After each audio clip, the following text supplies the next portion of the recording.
अज्ञानतिमिरान्धस्य ज्ञानञ्जनशलाकया तस्मै श्री गुरुवे श्री चैतन्य मनोभीष्टं स्थापितं येन भूतले रूप तदा मह्यं ददाति स्वपदान्तिकम् वन्देऽहं श्रीगुरो श्रीयुत पदकमलं श्रीगुरुन् वैष्णवांश्च श्रीरूपं सागरजातं सहगण रघुनाथान्वितं तं सजीवम् साद्वैतं सावधूतं परिजनसहितं कृष्ण चैतन्य देवम् श्री राधा कृष्ण पादान् प्रणललिता श्री विशाखान्वितांश्च हे कृष्ण करुणा सिंधु दीनबन्धो जगत्पते गोपेश गोपिका कांत राधा कांत नमस्तुते तप्त कांचन गौरांगे वृंदावनेश्वरी वृषभानुसुते देवी प्रणमामि हरिप्रिये वाञ्छाकल्पतरुभ्यश्च कृपा सिन्धुभ्य एव च पतितानां पावनेभ्यो वैष्णवेभ्यो नमो। जय श्री कृष्ण चैतन्य प्रभु नित्यानंद श्री अद्वैत गदाधर साधि गौर भक्त वृंद हरे कृष्ण हरे कृष्ण हरे राम राम राम श्री जय। ओम नमो भगवते वासुदेवाय वासुदेवाय ओम नमो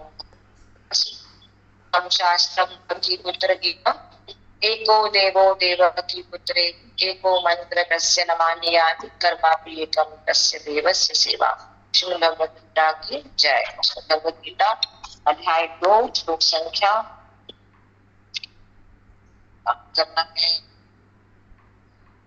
श्लोक संख्या 52 से करेंगे। 51 तक हम लोगों ने लास्ट क्लास में किया था। ठीक है।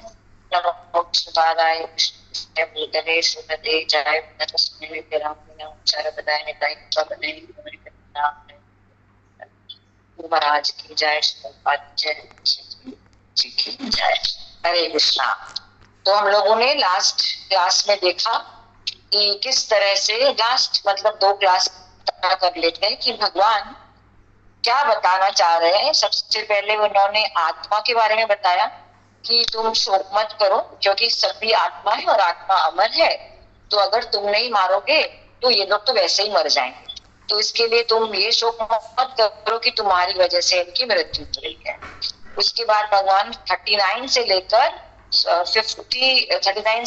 सीधा 53 तक किसके बारे में बता रहे हैं? भक्ति योग के बारे में कि तुम इस तरह से भक्ति करो या भगवान के साथ जुड़ने का प्रयास करो और अपनी बुद्धि को व्यवसाय आत्मिका बनाओ। मतलब एक स्थान पर अपनी बुद्धि को स्थित करो। तो उस वैसा करने से क्या हो जाएगा?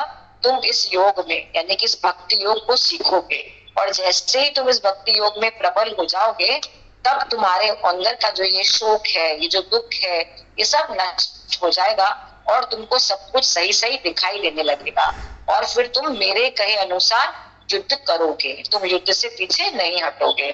तो इस तरह से भगवान ने उसको भक्ति योग की शिक्षा दी।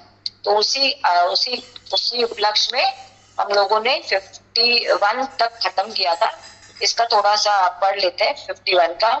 इस तरह भगवत भक्ति में लगे रहकर बड़े बड़े ऋषि मुनि अथवा भक्तगण अपने आप को इस संसार में कर्म के फलों से मुक्त कर लेते हैं।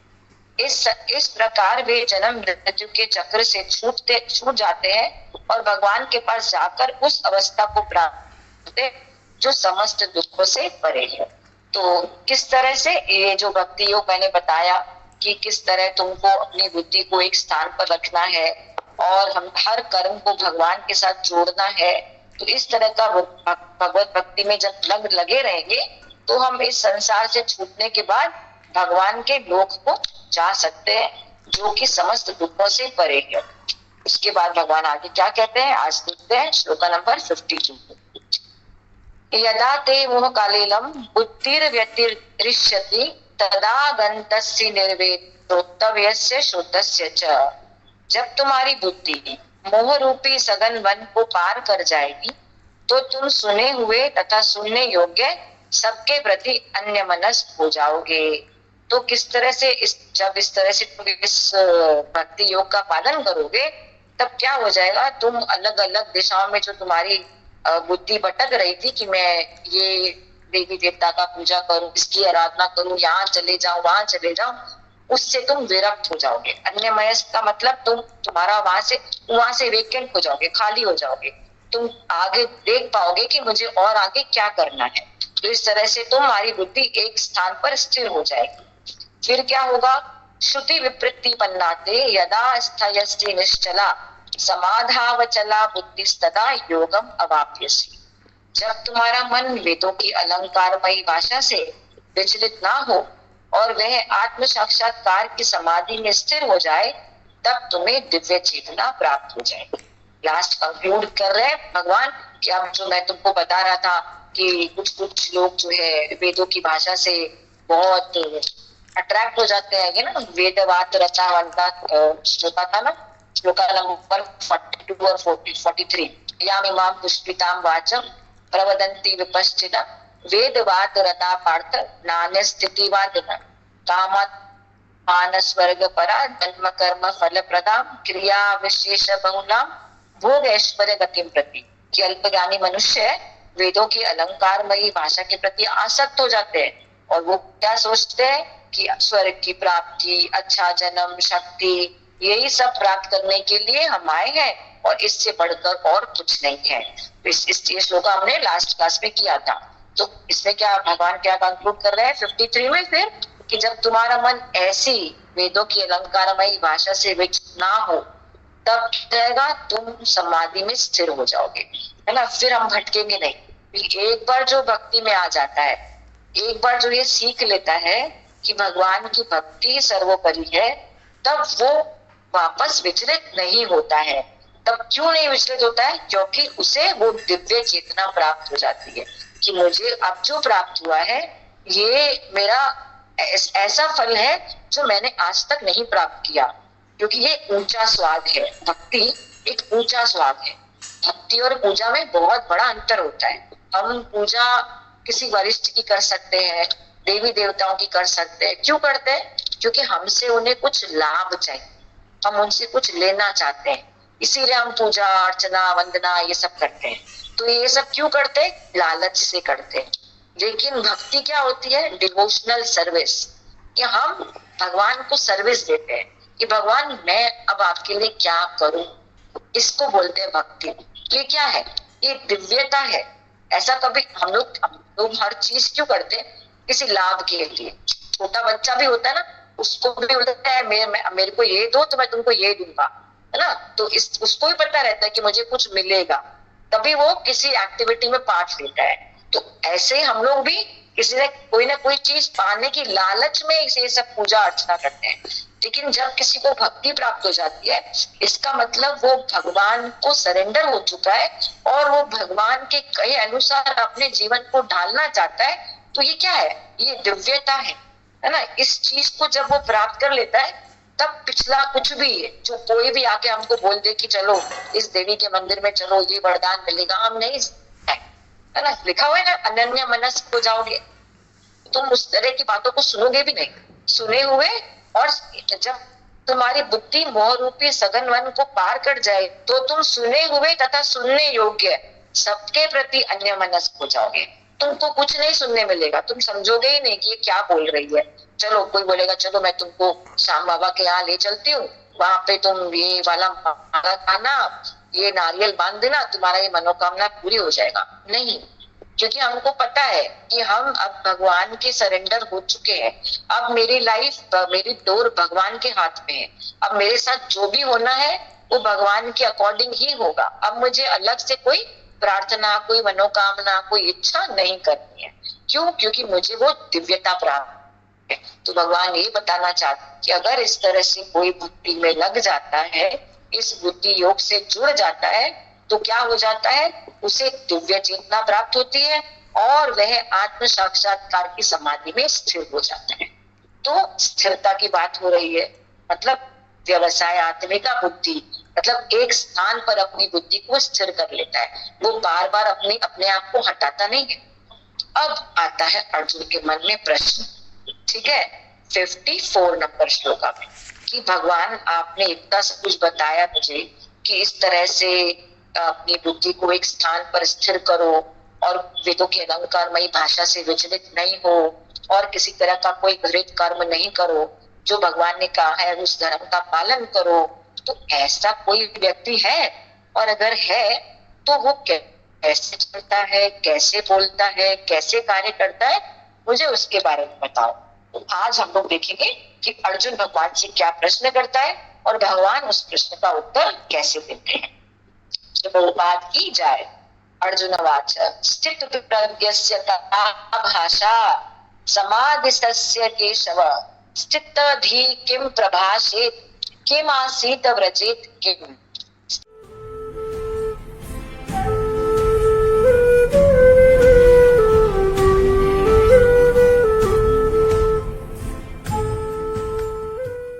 जिस प्रकार प्रत्येक व्यक्ति के उसके विशिष्ट स्थिति के अनुसार कुछ लक्षण होते हैं, उसी प्रकार कृष्ण भावना भावित पुरुष का भी विशिष्ट स्वभाव होता है, यथा उसका बोलना, चलना, सोचना आदि। जिस प्रकार धनी पुरुष के कुछ लक्षण होते हैं जिससे वह धनवान जाना जाता है, जिस तरह रोगी अपने रोग के लक्षणों से रुग्ण जाना जाता है, या कि विद्वान अपने गुणों से विद्वान जाना जाता है, उस तरह कृष्ण की दिव्य चेतना से युक्त व्यक्ति अपने विशिष्ट लक्षणों से जाना जाता है।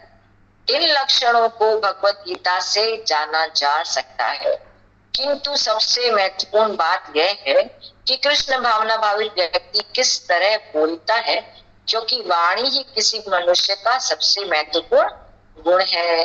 कहा जाता है कि मूर्ख का पता तब तक नहीं लगता जब तक वह बोलता नहीं है ना। तो जैसे हम लोग बहुत ऐसे मल्टी मिलियनियर बिलियनियर्स होते हैं, बहुत पैसा कमा के रखा हुआ रहता है ना, तो हम लोग सोचते कि वाह, मतलब क्या आदमी होता होगा, कैसा वो बोलता होगा, कैसा चलता होगा, क्या करता होगा। तो अगर उसको उस तरह का कोई एटिकेट ही नहीं है जो एक्चुअल में होना चाहिए, बस जस्ट उसने धन कमा लिया है, एक बार की बात करने से पता चल जाएगा, ओ इसके अंदर तो कोई एटिकेट ही नहीं है, ये कैसे बात कर रहा है, इसको तो कोई मैनर्स ही नहीं है। तो मूर्ख व्यक्ति का पता कब लगता है, जब वो बोलता है। तो बोलना सबसे बड़ा गुण होता है, वाणी सबसे बड़ा गुण होता है ये परिचय देने का कि मेरे हृदय में क्या चल रहा है, मेरे मन में क्या चल रहा है, मेरे दिमाग में क्या चल रहा है।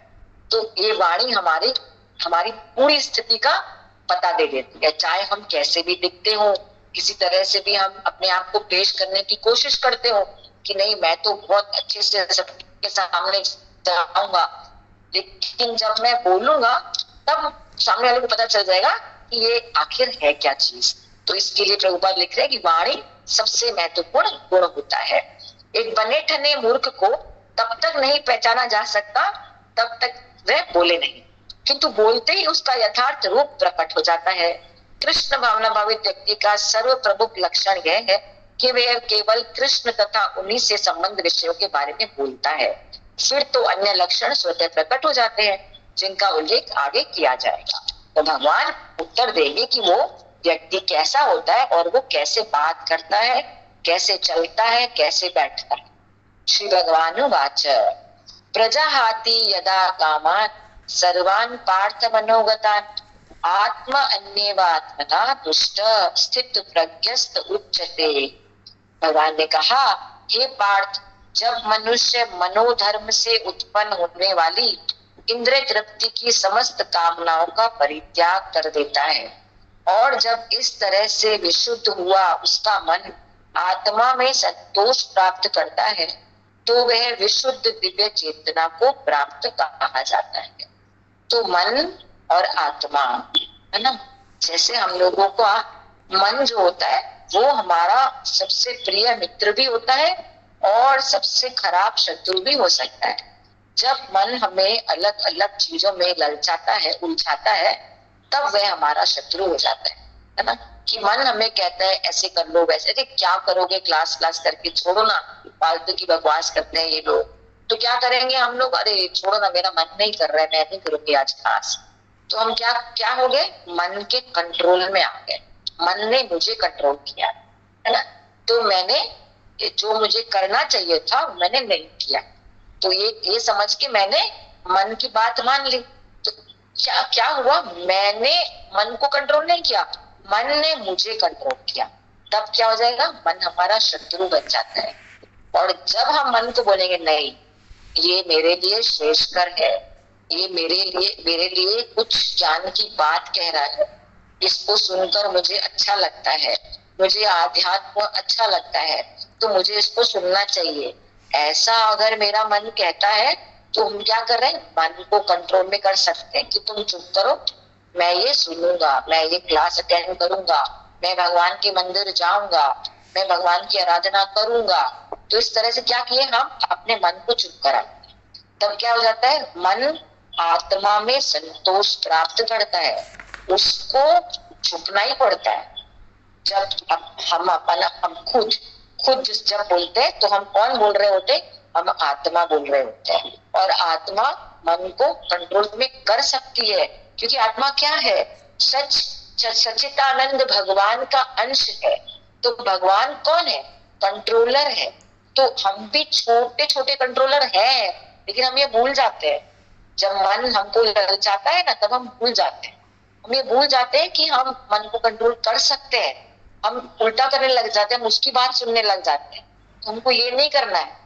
स्थित प्रज्ञ व्यक्ति, बात हो रही है ना स्थित प्रज्ञ व्यक्ति की, जिसने अपनी प्रज्ञा को, जिसने अपनी बुद्धि को बोला है कि तुम जैसे बोलोगी मैं वैसे ही करूंगा, तो वो मन को कंट्रोल में कर सकता है कि नहीं, आराम से कर सकता है।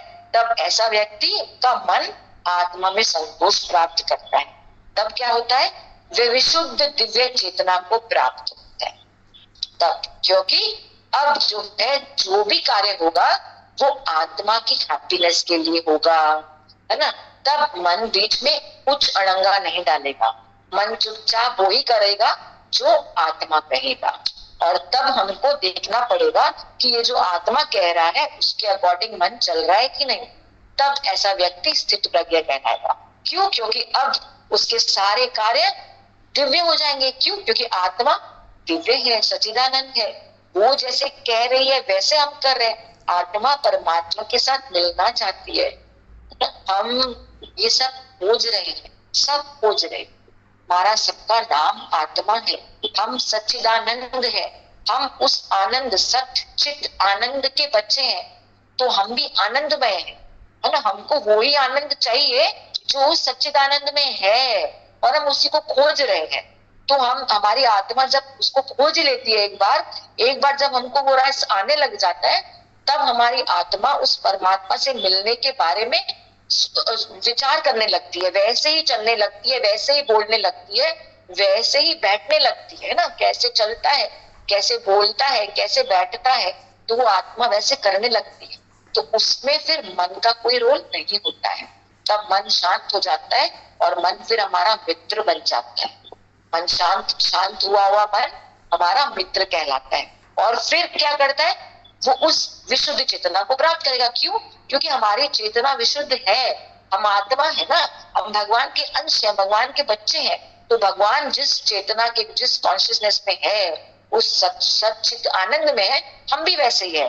तो हम उसको प्राप्त कर लेते हैं। क्यों, क्योंकि अब सारे कार्य आत्मा के अकॉर्डिंग होंगे, तब हम लोग स्थित प्रज्ञ बन जाएंगे। तो ऐसा जो व्यक्ति होता है वो उसके बारे में भगवान आगे बताएंगे। अभी फिलहाल भगवान बोल रहे हैं कि ऐसा व्यक्ति जिसने ये सब कर चुका है, अपने इंद्रिय तृप्ति से वो दूर भाग गया है, अब उसको किसी इंद्रिय की तृप्ति में आनंद नहीं आ रहा है, और उसका मन आत्मा में संतोष प्राप्त कर रहा है कि नहीं, जो आत्मा का लक्षण है वो ही पूरा करना होगा, इस आत्मा को आनंद देने के लिए जो कार्य करने हैं मुझे वही करना होगा। तब मन शांत हो जाता है, और शांत हुआ मन हमें आगे बढ़ने में हेल्प करता है। तब हमारा मन मित्र बन जाता है। तो आगे देखते हैं भगवान फिर क्या कहते हैं। दुखेष्वनु उद्विग्नगमना सुखेषु विगत स्पृह वीतराग भय क्रोध स्थितिधीर मुनिर उच्यते। जो त्रय तापों के होने पर भी मन में विचलित नहीं होता अथवा सुख में प्रसन्न नहीं होता, और जो आसक्ति, भय तथा क्रोध से मुक्त है, वह स्थिर मन वाला मुनि कहलाता है। अब भगवान से लक्षण पूछे है ना अर्जुन ने, तो पहले तो भगवान स्टार्ट कर रहे हैं बोलना।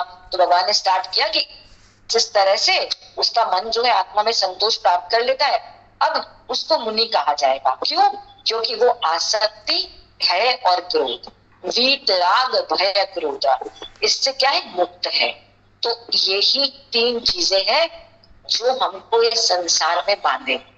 आसक्ति, भय और क्रोध।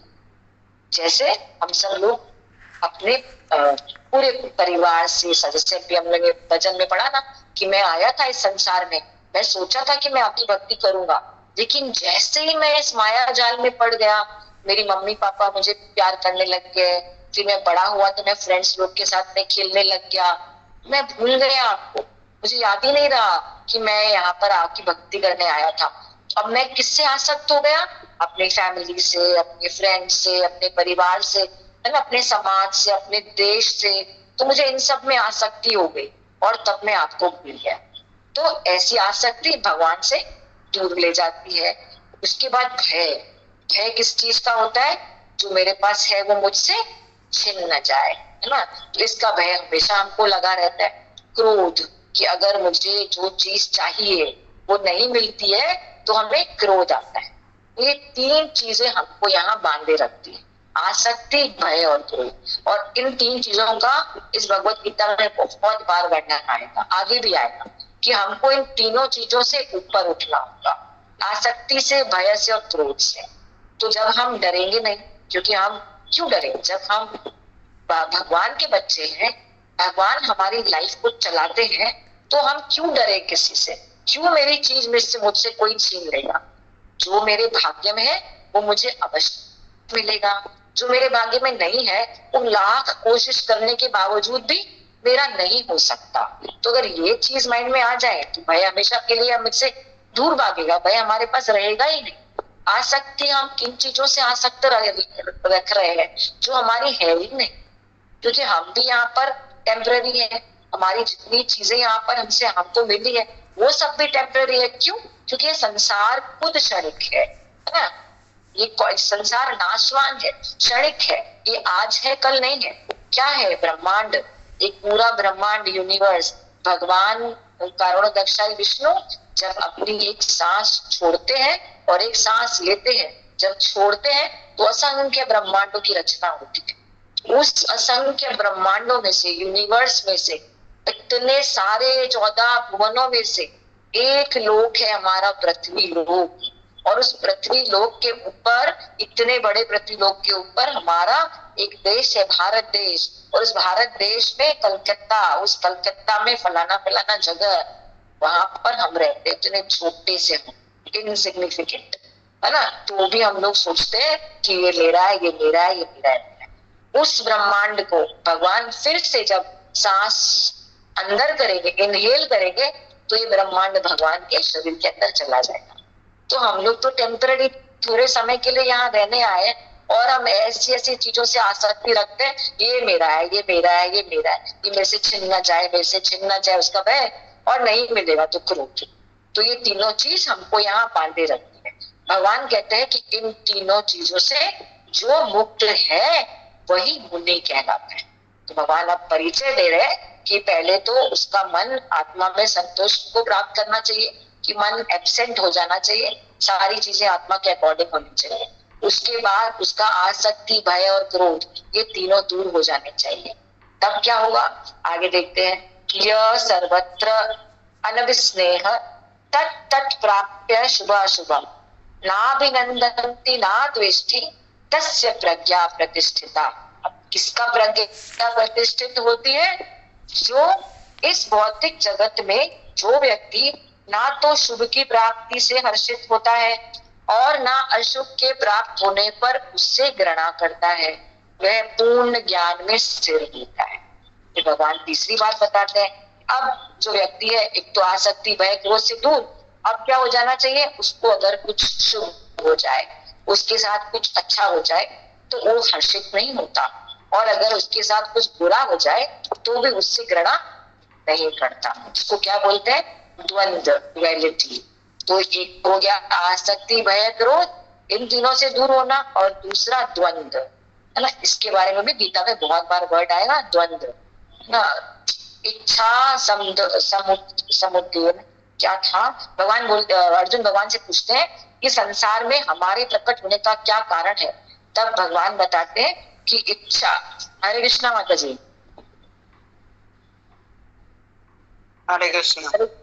हरे कृष्णा माता जी।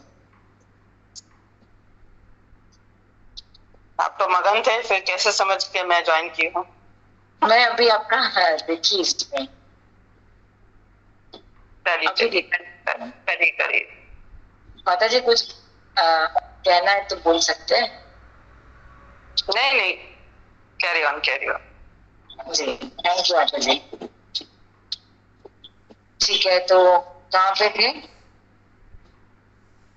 हाँ, इस भौतिक जगत में जो व्यक्ति ना तो शुभ की प्राप्ति पर हर्षित होता है, न अशुभ के प्राप्त होने पर घृणा करता है, वह पूर्ण ज्ञान में स्थिर होता है। तो आसक्ति, भय, क्रोध से दूर होना है, और उसके बाद शुभ की प्राप्ति पर प्रसन्न नहीं होना है, और अशुभ की प्राप्ति पर घृणा नहीं करती है। तो इसको हम लोग ड्युअलिटी बोलते हैं।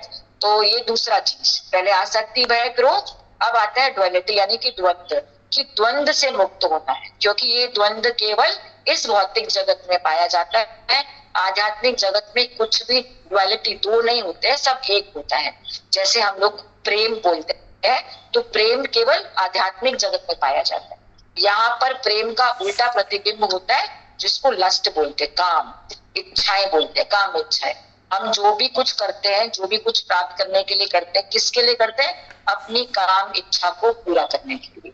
तो ये इसके लिए हमको क्या लगता है? अच्छा बुरा, सुख दुख। तो इस तरह से हमको हर चीज में दो बातों को सहन करना पड़ता है, या तो हमारे लिए सब कुछ अच्छा होगा या फिर बुरा होगा। लेकिन आप आध्यात्मिक जगत में हम जाएंगे तो वहां पर सिर्फ एक ही चीज होती है। तो ये द्वंद्व को हमको दूर करना पड़ेगा। कौन कर सकता है? वही स्थित प्रज्ञ व्यक्ति, जिसकी प्रज्ञा स्थित होती है, वो कभी भी ऐसी ड्युअलिटी में नहीं फंसता है। तो अब भगवान आगे क्या कहते हैं कि वो व्यक्ति कैसे बोलता है, हो गया। अब कैसे चलता है, अपनी इंद्रियों को वो कैसे कंट्रोल में करता है, उसके लिए बहुत इंपॉर्टेंट श्लोक है, श्लोका नंबर 58। इसमें भगवान एक कछुए के एग्जाम्पल से समझाएंगे कि किस तरह से वो अपनी इंद्रियों को कंट्रोल में करता है। तो श्लोका नंबर 58, यदा संहरते चायम कुर्मु अंगानि व सर्वस्य इंद्रियाणि इंद्रियार्थेभ्यः तस्य प्रज्ञा प्रतिष्ठिता। अब किसकी प्रज्ञा प्रतिष्ठिता होती है, वो कैसे करता है, उसके बारे में लिखते हैं भगवान। जिस प्रकार कछुआ अपने अंगों को संकुचित करके खोल के भीतर कर लेता है, उसी तरह जो मनुष्य अपनी इंद्रियों को इंद्रिय विषयों से खींच लेता है, वह पूर्ण चेतना में दृढ़ता पूर्वक स्थिर रहता है। तो इसका परपट हम लोग करेंगे, बहुत अच्छा परपट है। तात्पर्य, किसी योगी, भक्त या आत्मसिद्ध व्यक्ति की कसौटी यह है कि वह अपनी योजना के अनुसार इंद्रियों को वश में कर सके, किंतु अधिकांश व्यक्ति अपनी इंद्रियों के दास बने रहते हैं और इंद्रियों के ही कहने पर चलते हैं। यह है उत्तर इस प्रश्न का कि योगी किस प्रकार स्थित होता है। अब भगवान से प्रश्न किया था ना अर्जुन ने कि वो योगी किस तरह से अपने आप को चलाता है, तो यहाँ पर भगवान इसका उत्तर दे रहे हैं इस कछुए के एग्जाम्पल से, कि जैसे मैंने बोला कि हम मन के कहे अनुसार अपना जीवन बिताते हैं, तो हम जो है मन के गुलाम बन जाते हैं। तो ऐसे ही भगवान कह रहे हैं, यहाँ प्रभुपाद कह रहे हैं कि हम इंद्रियों को वश में नहीं करके हम इंद्रियों के दास बन जाते हैं।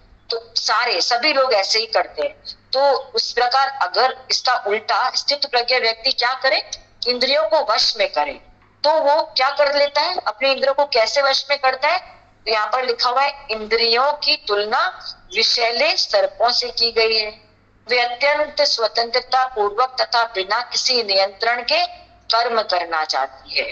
तो विषैले सर्प क्या होते हैं, हमेशा जो है डंक मार, हमेशा किसी को जो है अपने विष से भरने की कोशिश करते हैं। तो हमेशा ये तैयार रहते हैं विषैले सर्प।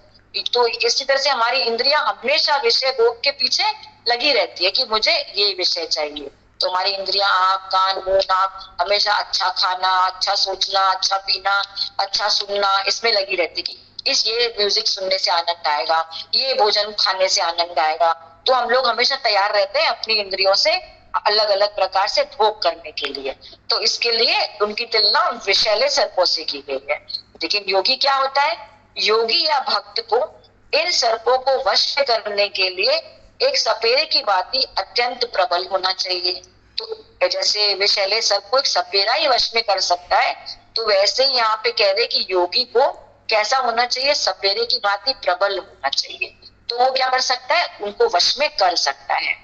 वह उन्हें कभी भी कार्य करने की छूट नहीं देता। शास्त्रों में अनेक आदेश हैं, उनमें से कुछ करो तथा कुछ ना करो से संबंध है। तो रेगुलेशन है ना, नियम कानून। तो इस तरह से हम देखते हैं कि हमारे शास्त्रों में कुछ नियम दिए हुए रहते हैं कि हमको ये चीज करनी चाहिए और ये नहीं करनी चाहिए। तो जब तक कोई इन करो या ना करो का पालन नहीं कर पाता और इंद्रिय भोग पर संयम नहीं बरतता, तब तक उसका कृष्ण भावना अमृत में स्थित हो पाना असंभव। तो यहाँ प्रभुपाद हमको क्यों दे रहे हैं कि अगर हमको अपनी भक्ति में स्थिर रहना है तो हमको नियमों को पालन करना पड़ेगा, है ना। जैसा हमको हमारे गुरु आदेश देते हैं कि हमको ये चीज करना चाहिए और इनसे दूर रहना चाहिए, तभी हम भक्ति में स्थिर रह सकते। हम सोचेंगे कि नहीं, हम अपना जैसी मेरा मन कहता है मैं वैसे भी करूंगा और कभी कभी क्लास अटेंड कर लूंगा, कभी कभी भगवान को हाथ जोड़ लूंगा, आज एक माला करूंगा फिर कल नहीं करूंगा, है ना। तो ये अपने नियम अपने कानून बनाने लग जाते हैं हम लोग, तब हम स्थिर नहीं रह सकते। अगर स्थिर रहना है भक्ति में तो हमको क्या करना पड़ेगा, करो या ना करो, डूज एंड डोंट्स, इसका पालन करना ही पड़ेगा। हम अगर किसी स्कूल में भी जब हम लोग स्कूल में एडमिशन देते हैं तब हम स्कूल के जो नियम है कानून है उसके अनुसार जीते हैं। यहाँ तक कि हमारे पेरेंट्स को भी हमारे स्कूल के जितने भी नियम है उसको फॉलो करना पड़ता है। हमारे पेरेंट्स जब कभी आके हमसे मिल नहीं सकते, जब छुट्टी होगा तभी हमसे मिलेंगे, है ना। तो हम हमारा खुद का भी जब क्लास में कैसे बैठना है, कैसे बोलना है, कब टीचर के सामने आना है, कब पीछे बैठना है, कब आगे आना है, इन सब के रूल्स हम लोग फॉलो करते हैं, तभी हम उस स्कूल की पढ़ाई को अच्छे से ले पाते हैं।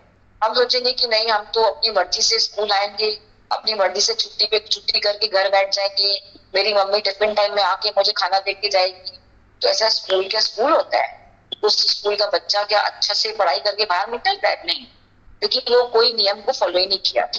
तो इस तरह से अगर हम अपने किसी भी कार्य, तो बहुत ही एग्जाम्पल हुआ, कोई भी कार्य ले लीजिए, अपने घर पे भी कोई कार्य ले लीजिए, जब तक आप डिसिप्लिन मेंटेन नहीं करते, टाइम मैनेजमेंट नहीं सीखते, तब तक हम देखते हैं हमारा जीवन बड़ा ही बिगड़ा हुआ रहता है। हम कभी भी उठ रहे, कभी भी सो रहे, कभी भी खा रहे, कभी भी पी रहे, तो उससे क्या होता है, हमारा शरीर भी खराब होता है।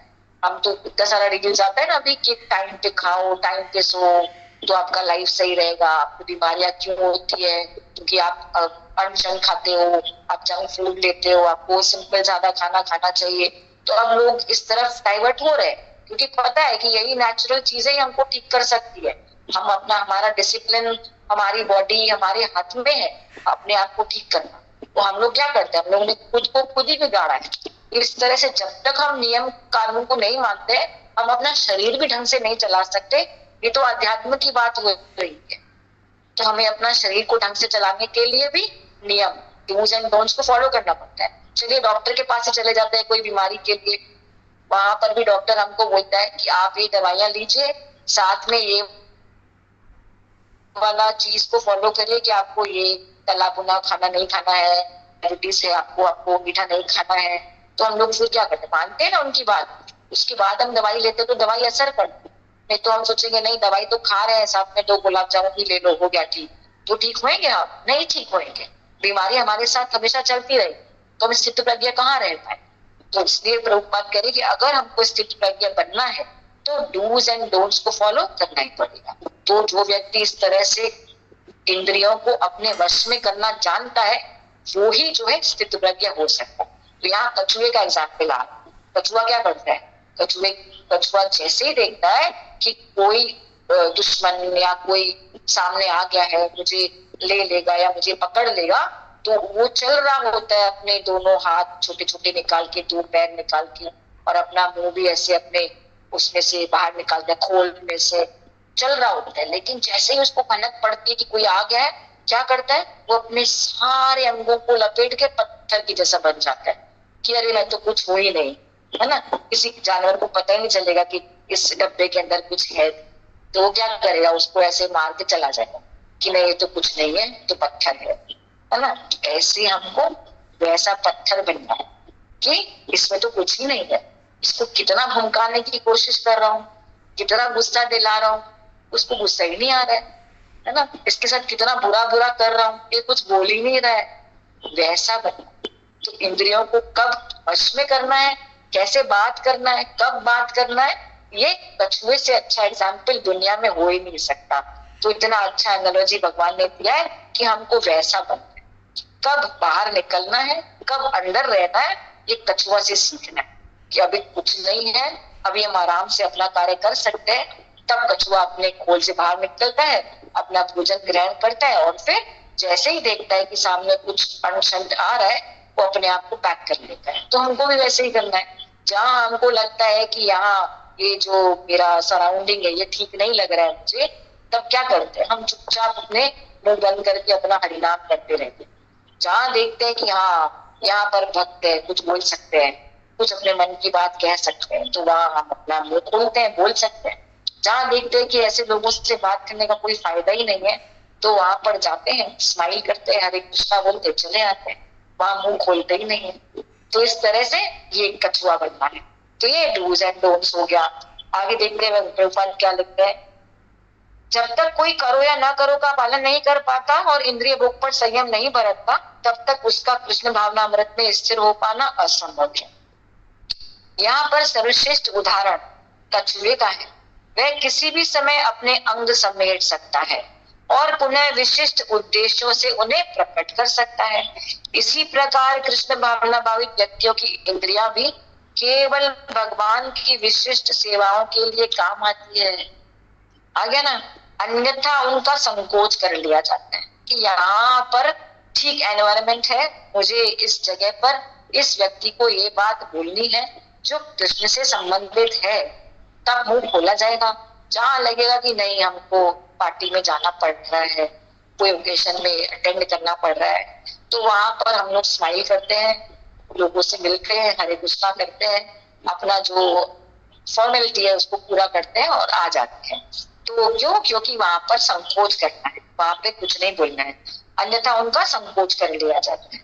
अर्जुन को उपदेश दिया जा रहा है कि वे अपनी इंद्रियों को आत्म तुष्टि में ना करके भगवान की सेवा में लगाए।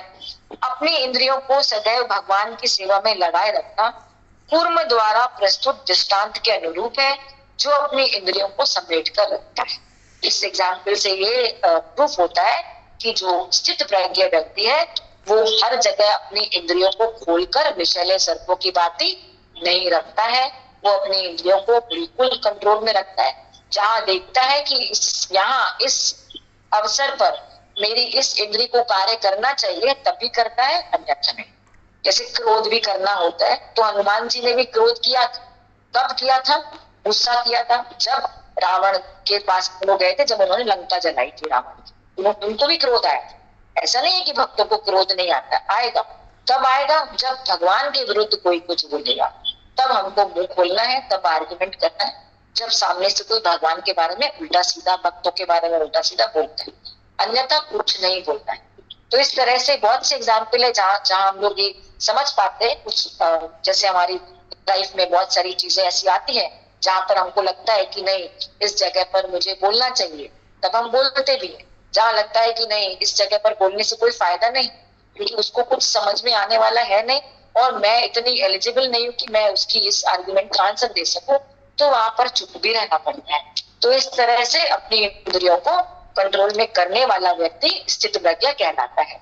आगे बहुत अच्छा श्लोक है ये 59, विषया विनिवर्तन्ते निराहारस्य देहिनः रसवर्जम रसोप्यस्य परम दृष्ट्वा निवर्तते।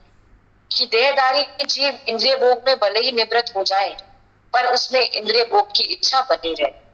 अब यहाँ पर भगवान जैसे फॉल्स स्थित प्रज्ञ व्यक्ति हो, जैसे भक्ति में तो आ गया है और उसने सब कुछ छोड़ भी दिया है, प्याज लहसुन चाय वाय सब छोड़ दिया है ना, शराब मदिरा सब छोड़ दिया है, और वो भगवान की भक्ति में लगा हो, है ना।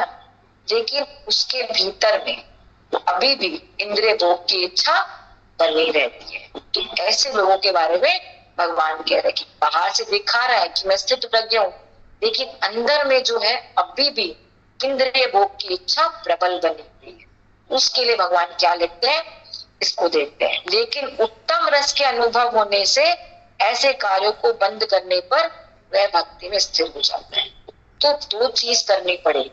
खाली सब छोड़ देंगे, ये छोड़ देंगे, वो छोड़ देंगे, हम भक्ति करेंगे, हम भक्ति नहीं, दोनों चीज साथ साथ चलनी पड़ेगी। उत्तम रस मिलना बहुत जरूरी है।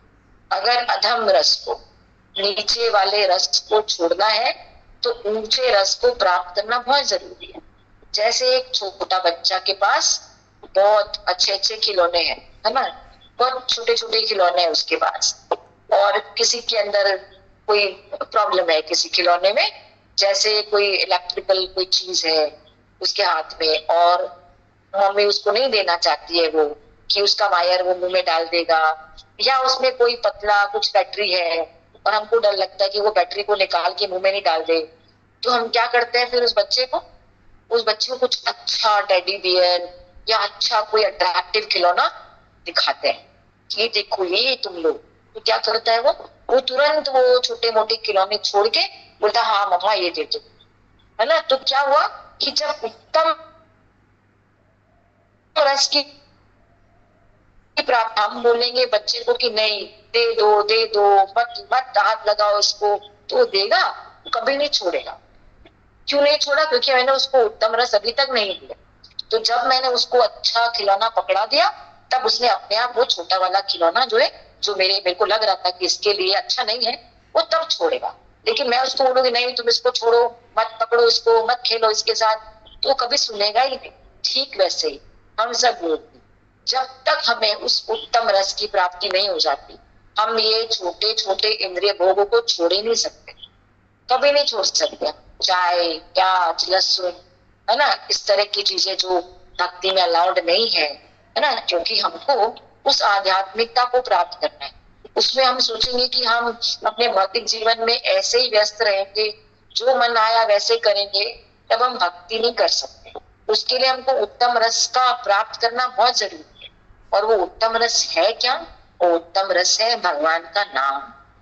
भगवान आए थे, भगवान ने बोला हम लोग कि आप भक्ति करो, है ना, सर्वधर्मान परित्यज्य माम एकम शरणम व्रज, सब कुछ छोड़ दो, मेरे पास आ जाओ। ये भगवान गीता में लास्ट 66 नंबर 18.66 में बोल के चले गए। भगवान ने बोला मैं तो बोल के आ गया, अब ये लोग तो कुछ कर ही नहीं रहे, तो सर्वधर्मान परित्यज्य कर ही नहीं रहे, हमेशा खाली अपने धर्म में लगे हुए हैं। पत्नी धर्म निभा रहे हैं तो पति धर्म निभा रहे हैं, तो पिता धर्म निभा रहे हैं, मेरे को तो देख ही नहीं रहे, मेरी तरफ आ ही नहीं रहे ये लोग, तो क्या करें? तो भगवान फिर भक्त का अवतार लेके आते हैं, भक्त का अवतार लेके नीचे आते हैं और भक्ति करना सीखते कि कैसे भक्ति करती। अच्छा ठीक है, तुम पूजा नहीं करो, अर्चना भी नहीं करो, यज्ञ भी नहीं करो, हवन भी नहीं करो, एक काम तो कर सकते हो, लेकिन आप बोल सकते हो ना? हाँ बोल सकता हूँ। एक काम करो, सिर्फ मेरा नाम लो, क्योंकि मेरे नाम में और मुझ में कोई फर्क नहीं। जब तुम अपनी जुबान से मेरा नाम लोगे तो मैं तुम्हारी जिह्वा पर नृत्य करूंगा, और जब मैं तुम्हारी जिह्वा पर नृत्य करूंगा तो सबसे पहले ये जिह्वा कंट्रोल में आ जाएगी, और जैसे ही जिह्वा कंट्रोल में आएगी बाकी सारी इंद्रियां कंट्रोल में आ जाती है। एक साइंस है, ये एक साइंस है, इसको आगे समझेंगे कि जैसे ही हम अपनी जिह्वा को उत्तम टेस्ट देते हैं तो बाकी सारे अधम टेस्ट रह जाते हैं, वो नहीं मांगते कुछ। तो इस जिह्वा को वो रस देना है, नाम रस, है ना। नाम कुमारी नानका चढ़ी रहे दिन रात, कि गुरु नानक देव कहते हैं ऐसा, कि जब कोई नाम लेने में इतना व्यस्त रहता है, उसको नाम इतना प्यारा लगने लग जाता है कि उसका नशा हमेशा उसके ऊपर चढ़ा रहता है। तो ऐसा नशेड़ी जो व्यक्ति होता है, जिसको नाम का खुमार चढ़ा रहता है, उसको और किसी रस की आवश्यकता नहीं होती। उसको खाना अच्छा मिले नहीं मिले, उसको अच्छा पहनना मिले नहीं मिले, परवाह नहीं करता। क्यों? क्योंकि अब वो केवल नाम के रंग में रंग है, क्योंकि नाम और नामी में कोई अंतर नहीं है, ऐसा ब्रह्मा जी कहते हैं ना। अब क्या है मेरे याद नहीं आ रहा श्लोक का, अभिनत्वाम नाम नामिना, कि नाम और नामी में कोई डिफरेंस नहीं होता है। तो भगवान ये आकर सिखाते हैं, महाप्रभु के फॉर्म में इस कलयुग में अवतरित होते हैं और हमें ये हरे कृष्ण महामंत्र देते हैं। हरे कृष्णा कृष्ण कृष्ण हरे हरे, हरे राम राम राम हरे हरे। ये है उत्तम रस। और जब इस रस की प्राप्ति इस जीवा को हो जाती है तो बाकी सारी इंद्रियों के रस अपने आप छूट जाते हैं। और इसके साक्षात उदाहरण हम सब हैं। हम सब लोग भी इसी तरह से आसक्त थे। मैं खुद कम से कम नहीं नहीं करके एक दिन में कम से कम 8, 9 या 10 बार चाय पिया करती थी।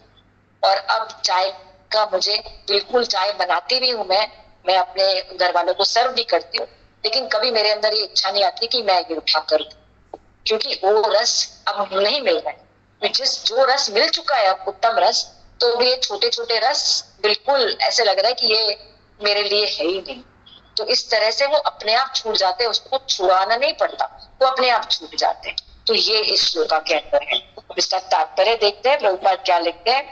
जब तक कोई अध्यात्म को प्राप्त ना हो तब तक इंद्रिय भोग से विरत होना असंभव। आगे न बात कि जब तक वो अच्छा टेडी बियर नहीं देंगे तब तक बच्चा वो छोटा छोटा जो इलेक्ट्रिकल खिलौने उसको नहीं छोड़ेगा, क्योंकि अभी उसके अंदर वो छोड़ने वाला भाव है ही नहीं, है ना। उसके पास हमेशा लेने वाला भाव है, ये भी चाहिए, ये भी चाहिए, ये भी चाहिए। वो कब छोड़ेगा? जब तक उत्तम रस नहीं प्राप्त। ऐसे ही प्रभुपाद लिख रहे हैं कि जब तक आध्यात्म प्राप्त नहीं हो तब तक इंद्रिय भोग नहीं छोड़ सकते। ये आध्यात्म वो उत्तम रस है। फिर क्या लिखा हुआ है? विधि विधानों द्वारा इंद्रिय भोग को संयमित करने की विधि वैसे ही है जैसे किसी रोगी के किसी भोज्य पदार्थ खाने पर प्रतिबंध लगा।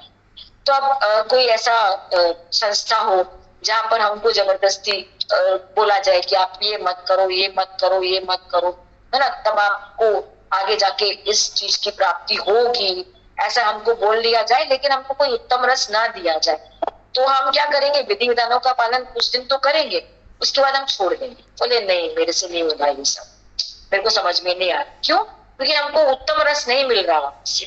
तो जैसे उत्तम रस मिलेगा तब हम छोड़ पाएंगे। यहाँ ये बात हो रही है। विधि विधानों द्वारा इंद्रिय भोग को संयमित करना कैसा है? जैसे रोगी को भोज्य पदार्थ खाने पर प्रतिबंध लगा। जैसे मुझे डायबिटीज है और डॉक्टर ने बोला है कि मीठा नहीं खाना, तो हम क्या करते हैं? हम मीठा बंद तो करते हैं, 1 दिन, 2 दिन, 3 दिन, तीसरे दिन जैसे ही पार्टी में जाते हैं, वहां कुछ अच्छा सा गाजर का हलवा, गरम गरम दाल का हलवा, कोई सही थोड़ा सा ले लेते। तो थोड़ा सा खाने में कुछ थोड़ी ना है, तो थोड़ा थोड़ा करके हम थोड़ा उतना खा लेते हैं। तो क्या हुआ? बाहर से तो हम रोक लगा ली अपने ऊपर, लेकिन भीतर में हमारे खाने की इच्छा बनी पड़ी है। तो हम क्या कर रहे हैं? फिर कुछ नहीं सुनते हैं, क्योंकि इंद्रिय भोग सामने आ गया, तो हम उसको ग्रहण कर लेते हैं। तो ये क्या हो गया? प्रतिबंध लगाना वैसा ही है जैसे कोई भोज्य पदार्थ खाने पर प्रतिबंध, किंतु इससे रोगी की ना तो भोजन के प्रति रुचि समाप्त होती है, ना वह ऐसा प्रतिबंध लगाया जाना चाहता है। एक सेकंड, एक सेकंड।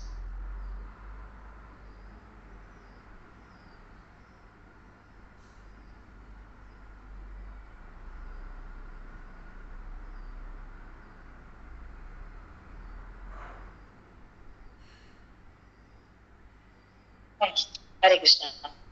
तो यहाँ पे था कि किस तरह से, किंतु इससे रोगी की ना तो भोजन के प्रति रुचि समाप्त होती है, ना वह ऐसा प्रतिबंध लगाया जाना चाहता है। तो हृदय से तो चाहता ही नहीं है ना कि मेरा मीठा बंद हो, लेकिन उसको जबरदस्ती मीठा छुड़वाया जा रहा है, लेकिन वो छोड़ना नहीं चाहता है। क्यों? क्योंकि उसकी रुचि उसके अंदर अभी भी है। तो इस तरह से, इस प्रकार अल्पज्ञानी व्यक्तियों के लिए इंद्रिय संयमन के लिए अष्टांग योग जैसी विधि की संस्तुति की जाती है। तो अष्टांग योग एक तरह का योग है जिसमें 8 प्रकार के योग हैं। वो होते हैं यम, नियम, आसन, प्राणायाम, प्रत्याहार, धारणा, ध्यान और समाधि। ये सम्मिलित होते हैं। किंतु जिसने कृष्ण भावना अमृत के पद पर प्रगति कर ली है, प्रगति के क्रम में परमेश्वर कृष्ण के सौंदर्य का रस आस्वादन कर लिया है, उसे जड़ भौतिक वस्तुओं में कोई रुचि नहीं रह जाती। यहाँ भगवान प्रभुपाद भगवान की अर्च विग्रह, भगवान की मूर्ति को देखने में वो जो रस मिलता है, तो उसकी बात कर रहे हैं। भगवान के, कृष्ण के सौंदर्य का रस आस्वादन कर लिया है जिसने, तो उसको ये छोटे मोटे रस नहीं सताते, ऐसा भगवान प्रभुपाद लिख रहे हैं। अतः आध्यात्मिक जीवन में ये सारे प्रतिबंध अल्पज्ञानी नवदीक्षितों के लिए है। ऐसे प्रतिबंध तभी तक ठीक है जब तक कृष्ण भावना अमृत में रुचि जागृत नहीं हो जाए, और जब वास्तव में रुचि जग जाती है तो मनुष्य में स्वतः ऐसी वस्तुओं के प्रति अरुचि उत्पन्न हो जाती है।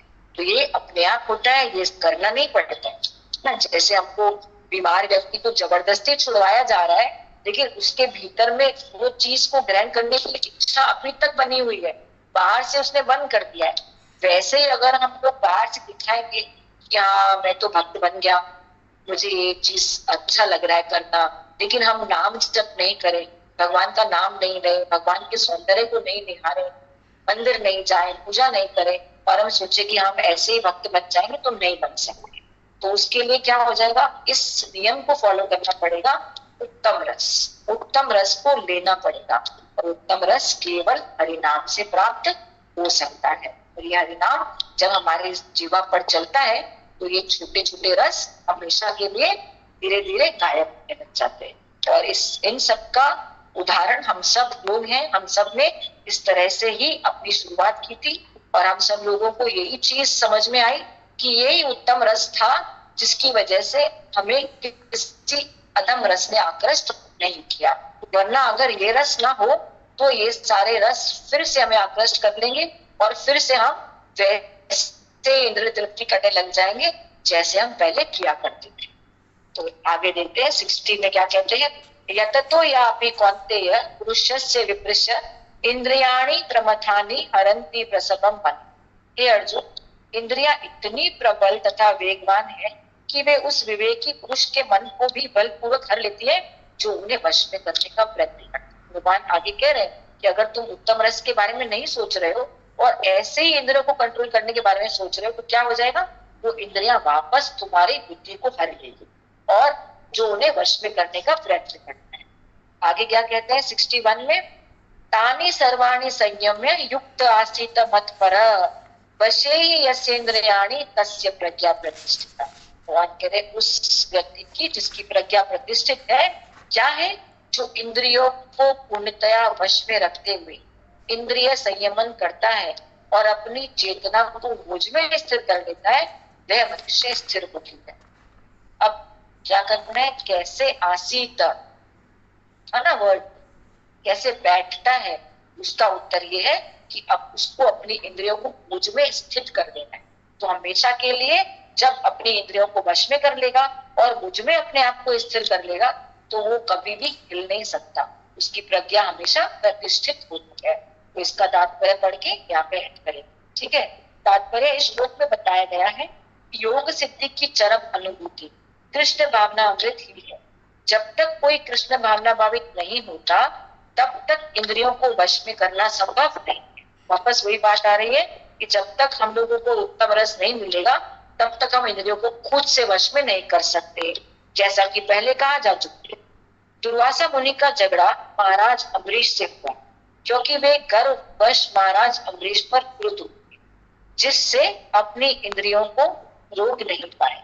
दूसरी ओर यद्यपि राजा मुनि के समान योगी न था, किंतु वह कृष्ण का भक्त था और उसने मुनि के सारे अन्याय सहे, जिससे वह विजयी।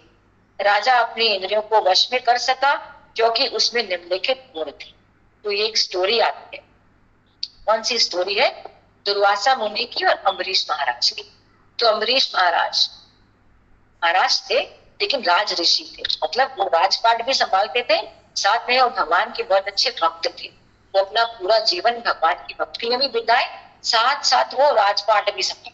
और दूसरी तरफ दुर्वासा मुनि जो कि हमेशा योग में स्थिर थे, यम नियम आसन प्राणायाम प्रत्याहार जो कि अष्टांग योग की पद्धति उसको फॉलो करते थे।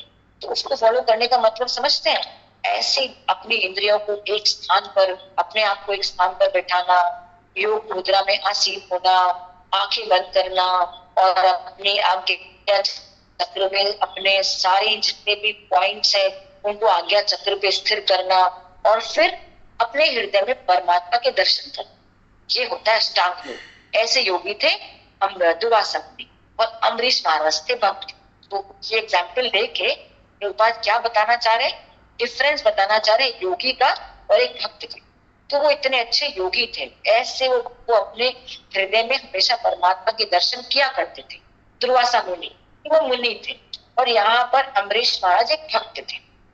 तो अब अम्बरीश महाराज ने एक बार एकादशी करी थी, तो अगले दिन दुर्वासा मुनि वहां पर भोजन करने आने वाले थे और पारण का समय होने वाला था, क्योंकि जब एकादशी व्रत वो करते हैं तो अगले दिन उसके पारण का कुछ लिमिटेड समय होता है।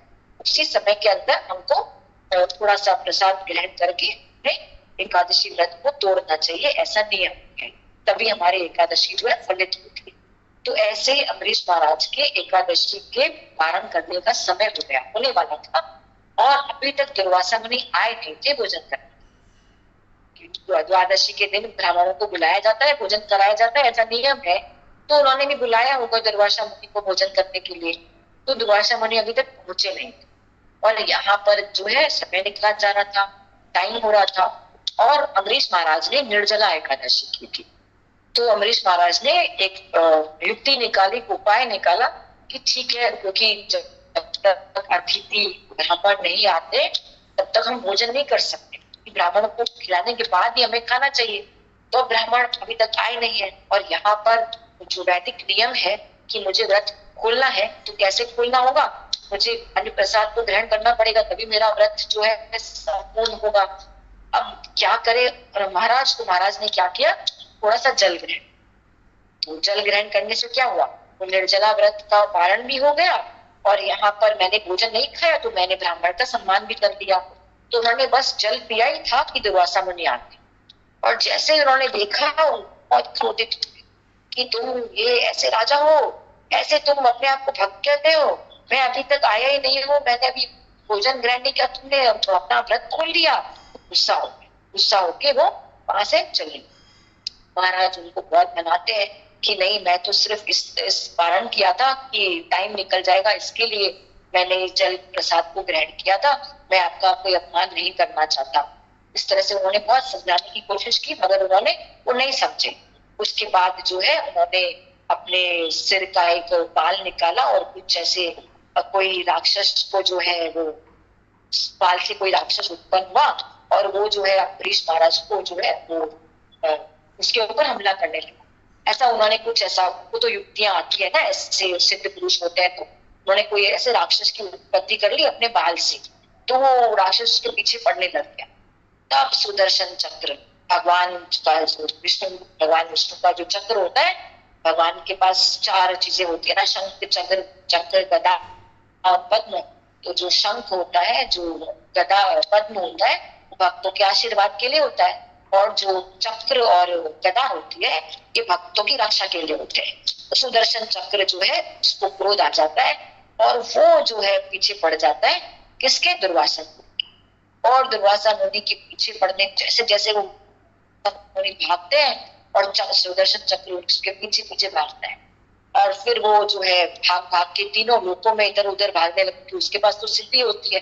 तो इस तरह से वो भागने लग जाता है, और सुदर्शन चक्र उसके पीछे पीछे भागता है उसको सजा देने के लिए कि तुमने मेरे भक्तों के ऊपर अत्याचार किया, तो तुमको ऐसा नहीं करना चाहिए, इसलिए मैं तुमको मार दूंगा।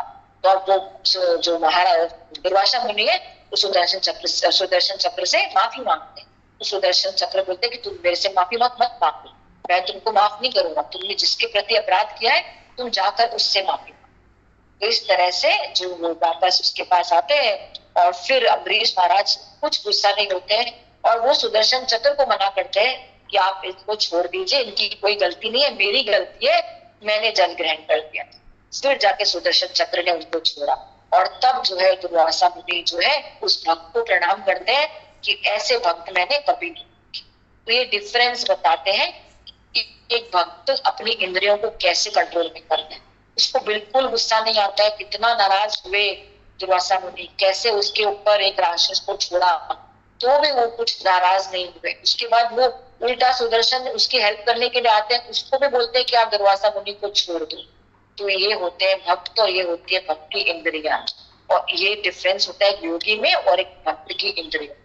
तो इस तरह से जो हमेशा भगवान पर मत पर लिखा हुआ है ना, आसीत मत पर, कि हमेशा मेरे ऊपर अपने ध्यान को केंद्रित किए हुए रहता है, उसकी प्रज्ञा हमेशा प्रतिष्ठित हो। तो इस तरह से यहाँ तक हम लोगों ने आज लिखा कि स्थित प्रज्ञा व्यक्ति के क्या लक्षण होते हैं, वो कैसे अपने आप को स्थिर रखता है भगवान। अब हम देखेंगे 62 और 63 में कि गिरना कैसे फॉल डाउन हो सकता है, उसके क्या लक्षण होते हैं, इसको हम लोग नेक्स्ट क्लास में देखेंगे। कि हम लोग ऊपर तो चढ़ सकते हैं भगवान की भक्ति की सहायता से, लेकिन हम नीचे भी गिर सकते हैं। तो वो कैसे गिरते हैं उसका वर्णन हम लोग अगली क्लास में करते हैं, ठीक है। हरे कृष्णा, श्री प्रभुपाद की जय, गुरु महाराज की जय, हरिदेव देव की वाञ्छाकल्पतरुभ्यश्च कृपा सिन्धुभ्य एव च पतितानां पावनेभ्यो वैष्णवेभ्यो वैष्णवेभ्यो की जय। ठीक है, किसी का कोई प्रश्न या कमेंट है तो कर सकते हैं।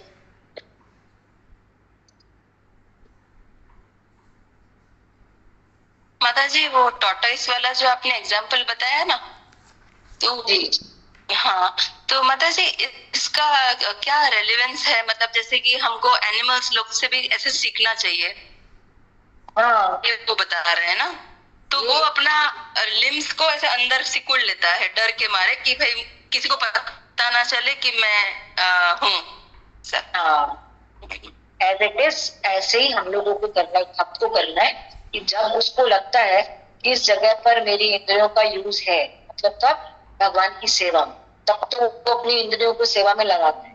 लेकिन जहां लगता है कि नहीं यहाँ पर मेरी इंद्रियों का कोई यूज, जैसे मैंने बोलने की बात, जहाँ फालतू बकवास करना हो, तो वहां भक्त को आप नहीं पाओगे। वहां पर वो फालतू गॉसिप में अपना टाइम वेस्ट नहीं करता। वो जब भी बोलता है उसके मुंह से कृष्ण के बारे में ही कुछ बात निकलती। तो इस तरह से वो अपनी इस वाचेंद्री को सिर्फ भगवान की गुणगान करने पे लगा, ना ही फालतू की गॉसिप पर। तो जब गॉसिप का समय आएगा तब क्या करेगी, क्या करेगा, चुप हो जाएगा। तो ऐसे ही कछुआ क्या करता कि अभी दुश्मन है सामने, तो अपने इंद्रियों को अंदर कर, नहीं मेरे को भी नहीं दिखाना कि मैं। तो वैसे ही हम लोग जब गॉसिप की जगह पर जाते हैं, वहां हम लोग खामोशी से बैठे रहते हैं, यहाँ पर मेरा कोई काम नहीं। लेकिन जहां देखता है कि नहीं कोई सुनने वाला है, कोई भगवान के बारे में जानना चाहता है, तो 10 बातें सुना देते हैं उसको। तब हमको देर नहीं हो रही होती है, नहीं हमको देर हो रही है, हम जा रहे हैं ऐसे। जहाँ देखते ये सुन सकता है, इसमें एबिलिटी है, तो वहाँ हम बोल भी सकते हैं। हम सही नहीं है कि नहीं मेरा टाइम हो रहा है या मेरा टाइम वेस्ट हो रहा है, नहीं, तब हम बोलते हैं, अच्छे से बताते हैं। तो ये हो गया ना, इंद्रियों को बाहर निकालना और अंदर करना, कछुआ की तरह। मतलब जी ऐसे बहुत सारे चीजें हैं जो हम एनिमल्स और बर्ड्स से सीख सकते हैं। जैसे चील अपने अंडे को बहुत बचा बचा के रखती है। मैंने कहीं पढ़ा था, तो हमने देखा कि वो 1.5 महीने तक अपने अंडे को एकदम संभाल के आसपास ही घूमती रहती है कि कोई मेरे अंडे को खा ना जाए या टूट ना जाए।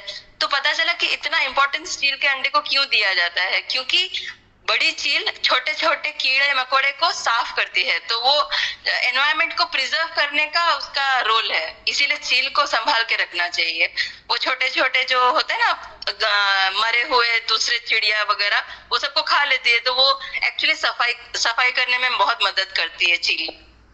तो इसीलिए हम प्रिजर्व करके रखते हैं, इसीलिए वो एकदम ऊपर रहती है। तो जैसे दिखते कि नीचे कचरा फचरा है या मरा हुआ चूहा है या जो है, हंस का भी है ना, हंस का एग्जाम्पल है जो पानी और दूध को अलग अलग कर लेता है। तो वैसे ही ऐसे बड़े बड़े आचार्यों को परम हंस बोला जाता है ना।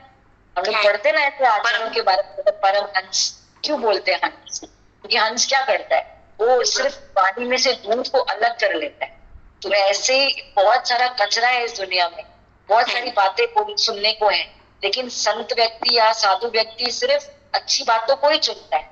वो बुरी चीजों को अपने कान में आने भी नहीं देता, कान से वो उसकी बुरी चीजें कान से टकरा के बाहर चले जाता। लेकिन वो कुछ अच्छा वाक्य बोल रहा होता है, वो उसके हृदय तक जाता है। तो ये हंस से उसको कंपेयर करते हैं। बहुत से एग्जाम्पल। हाँ चलिए, अच्छा है, ठीक है, तो यहाँ पे एंड करते हैं। श्री प्रभुपाद की जय, गुरु महाराज की जय, हरे कृष्णा।